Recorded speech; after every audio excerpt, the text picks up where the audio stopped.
बिस्मिल्लाहिर्रहमानिर्रहीम। अस्सलाम वालेकुम स्टूडेंट्स। जी क्लास को आज हम जो एक्सरसाइज जो है 2F स्टार्ट कर रहे हैं उसका क्वेश्चन नंबर 4 की जो स्टेटमेंट है वो ज़रा देखें। बुक अपनी ओपन कर लें और साथ देखिए मैं क्या पढ़ा रही हूँ। Find the LCM of these pair of numbers.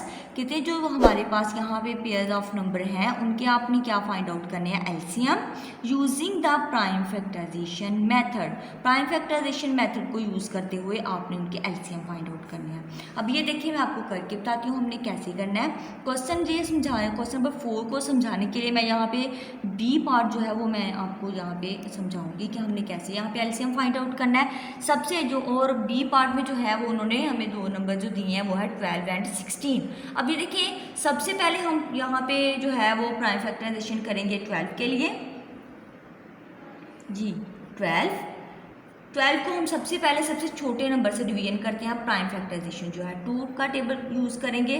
2 6 are 12, फिर दोबारा 2 से 2 3 are 12, सॉरी 2 3 are 6, फिर उसके बाद 3 1 are 3।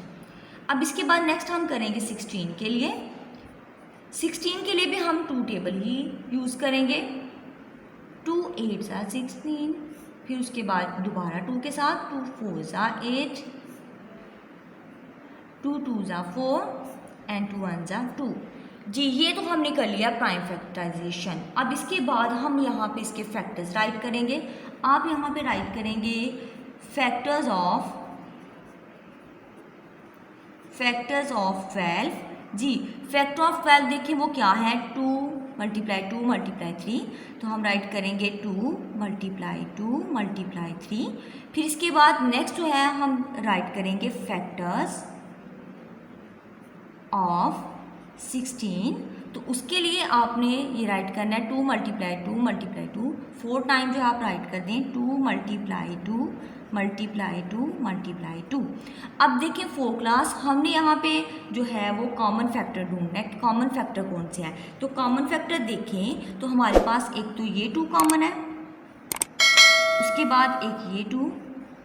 इस तरह से ये हमारे पास जो है जो कॉमन फैक्टर हम राइट करेंगे। यहाँ पे मैं कॉमन फैक्टर को राइट करी हूँ CF की फॉर्म में। CF जो है बच्चे वो हम किसके लिए यूज़ करते हैं, कॉमन फैक्टर के लिए। और वो किसके इक्वल है यहाँ पे 2 × 2 = 4। ये हमारे पास जो है वो इसका आंसर आ जाएगा 4। अब हमने यहाँ पे जो है वो एलसीएम फाइंड आउट करना है। तो एलसीएम फाइंड आउट करने के तरीका ये है कि हम यहाँ पे राइट करेंगे एलसीएम = जी एलसीएम जो है हम लेते हैं लोएस्ट कॉमन फैक्टर। तो इसके लिए 4 जो हमारे पास कॉमन था हमने वो राइट करना है, मल्टीप्लाई करना है। जो हमारे पास एक तो हमने ये कॉमन फैक्टर जो है इनका जो आंसर आया था हमारे पास वो 4 था, वो राइट किया। बाकी जो हमारे पास कॉमन नहीं है हम उन्हें करेंगे। जैसे कि हमारे पास 3 है, उसके बाद 2 × 2। अब ये देखें 3 को पहले लिख लिया है तब भी कोई फ़र्क नहीं है, 2 को बाद में लिख रहे हैं तब भी कोई फ़र्क नहीं। अगर 2 को पहले लिख लेंगे 3 को बाद में लिखेंगे तब भी कोई फ़र्क नहीं होगा, क्योंकि हमने यहाँ पे मल्टीप्लिकेशन करनी है। जी अब मल्टीप्लाई करें हम 4 ऐसे राइट करें और साथ 2 2 = 4 और 4 3 = 12।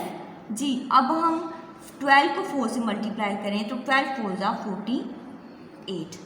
तो ये था एलसीएम जो है वो फाइंड आउट करने का, एलसीएम फाइंड आउट करने का तरीका। जी अब ये देखिए हमारा आंसर जो है वो क्या है 48। तो नेक्स्ट आप देखिए 4 क्लास आपने ये करना है कि क्वेश्चन नंबर 4 जो है इसके आपने जो है वो A और D पार्ट जो है ये आपने होमवर्क में करनी है। कौन कौन सा देखें ज़रा इधर बुक की तरफ। Question number 4 A and D ये 2 पार्ट जो है ये आपने होमवर्क में करने हैं। एक्सरसाइज है 2F। आज के लिए इतना ही, तो नेक्स्ट इंशाल्लाह कल करेंगे। अल्लाह हाफिज़।